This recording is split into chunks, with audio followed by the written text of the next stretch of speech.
Hi guys, welcome to psoriasis treatment India. मेरा नाम है डॉक्टर सम्यक धवन और आज की मैं वीडियो लेके आया हूँ आपके लिए ब्रेकफास्ट डाइट इन सोराइसिस। बहुत सारे पेशेंट्स यूट्यूब पे कमेंट करते हैं कि आखिर सोराइसिस में क्या खाएं क्या ना खाएं, ब्रेकफास्ट में क्या खाना चाहिए, लंच में क्या खाना चाहिए, डिनर में क्या खाना चाहिए, कोई स्नैक्स खाने चाहिए कि नहीं, मल्टीविटामिन, हर्ब्स, सप्लीमेंट्स, ये सारी चीज़ों के बारे में हम एक एक करके वीडियो बना रहे हैं। और मल्टीविटामिन्स के ऊपर, हर्ब्स के ऊपर, सप्लीमेंट्स के ऊपर हम तीनों वीडियोस बना चुके हैं, चैनल पे डाल चुके हैं। अगर आप पहली बार इस चैनल पे आ रहे हैं तो इसलिए मैं चाहता हूं कि आप चैनल को सब्सक्राइब करें ताकि और भी ऐसी इंफॉर्मेशन वाली वीडियोस जब मैं रिलीज करता हूं तो वो सबसे पहले आप तक पहुंचे।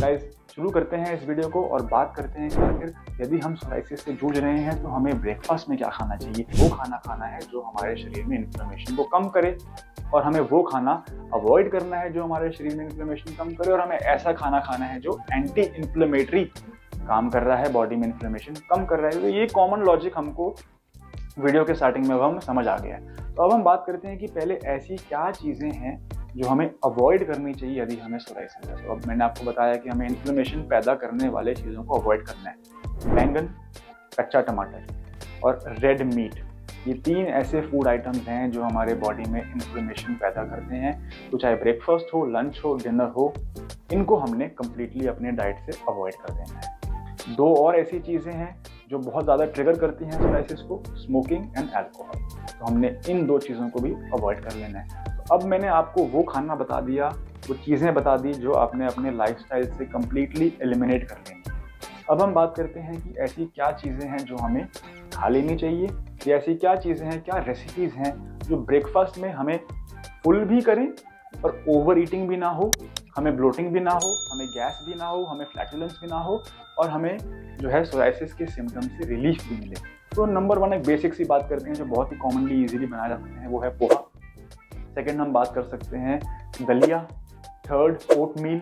ये तीन कुछ ऐसे चीज़ें हैं जो इजी टू कंज्यूम है, इजी टू प्रिपेयर हैं, जल्दी बन जाती हैं। इससे हमारे वेट मैनेजमेंट में हेल्प होता है क्योंकि इसके अंदर ओट्स, अगर हम बात करें तो कॉम्प्लेक्स कार्बोहाइड्रेट्स होते हैं। ओट्स को कंज्यूम करने में बॉडी को ज़्यादा एनर्जी बर्न करनी पड़ती है compare to refined carbohydrates, refined sugars. उन चीज़ों को हमें अवॉइड करना चाहिए। वो हमारे बॉडी में एकदम से इंसुलिन स्पाइक कॉज करती हैं। जब हम कॉम्प्लेक्स कार्बोहाइड्रेट खाते हैं जैसे कि ओट्स, तो हमारे बॉडी में इंसुलिन का स्पाइक नहीं आता है, इंसुलिन का लेवल जो है वो मेंटेन रहता है। क्या इंपॉर्टेंस है इंसुलिन की? सोराइसिस के पेशेंट्स में काफ़ी केसेस में कोरिलेशन रहता है हार्ट इश्यूज के साथ, इसलिए हमने इंसुलिन को मेंटेन करके रखना है, डायबिटीज़ को हमने अपने कंट्रोल रखना है। इसलिए मैंने आपको ऐसी रेसिपीज बताई हैं जो इंसुलिन के आपको एकदम स्पाइक ना करें, राइट। और अगर हम बात करें, अगर आप नॉन वेजिटेरियन हैं तो बहुत ही अच्छा प्रोटीन सोर्स है। हम बॉइल्ड एग्स खा सकते हैं ब्रेकफास्ट में, हम अंडे की भुर्जी बना के भी खा सकते हैं, हम पराठे खा सकते हैं, मिक्स वेजिटेबल्स की, हम गाजर की पराठे, मूली की पराठे, ये सब खा सकते हैं। आलू को हमें अवॉइड करना चाहिए। मैंने देखा है कि इंडियन फैमिलीज़ में आलू का बहुत ज़्यादा उपयोग होता है। वो अगेन एक सिंपल कार्बोहाइड्रेट है, वो हमारे बॉडी में ग्लूकोज को स्पाइक करता है।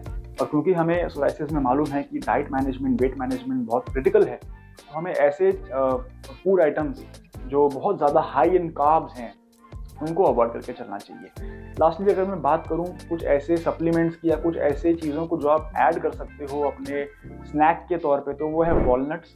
वॉलनट्स में काफ़ी अधिक मात्रा में ओमेगा 3 फैटी एसिड्स होता है। जितने भी नट्स मिलते हैं हमें उसमें अधिक मात्रा में ओमेगा 3 फैटी एसिड्स होता है। ये ओमेगा 3 फैटी एसिड इन्फ्लेमेशन को कम करते हैं, कार्डियो प्रोटेक्टिव होते हैं, ये हार्ट की डिजीज़ में भी हेल्प करते हैं, ब्लड प्रेशर में भी हेल्प करते हैं और हमारे इन्फ्लेमेशन को कम करते हैं। सेकेंडली, पपाया में भी हमें एंटी इन्फ्लेमेटरी प्रॉपर्टीज मिलती हैं। पाइनएप्पल के अंदर होता है ब्रोमेलेन एक ऐसा कंपाउंड है जो कि अगेन इन्फ्लेमेशन कम करता है। इसी के साथ साथ मैं एक टिप देना चाहूँगा आपको कि आप डेली सुबह उठ के 20 से 25 मिनट योगा या प्राणायाम करें जिससे कि आपका स्ट्रेस कम हो।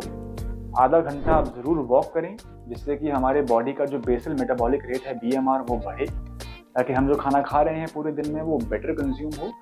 स्लो ब्रिस्क वॉक करने से हमारे इंटेस्टाइन्स की मूवमेंट भी बेटर हो जाती है, जिसकी वजह से फूड का जो मूवमेंट है बॉडी में वो भी इम्प्रूव हो जाता है। रात को सोने से पहले 3 ग्राम हल्दी गर्म दूध में पी लेने से इन्फ्लेमेशन कम होती है। ये कुछ ऐसी टिप्स थी जो मैं वीडियो के एंड में आपके साथ शेयर करना चाहता था। अगर आपको ये वीडियो पसंद आई हो तो प्लीज़ लाइक कीजिए, चैनल को आप सब्सक्राइब कर लीजिए। मेरा नाम है डॉक्टर सम्यक धवन। Thank you.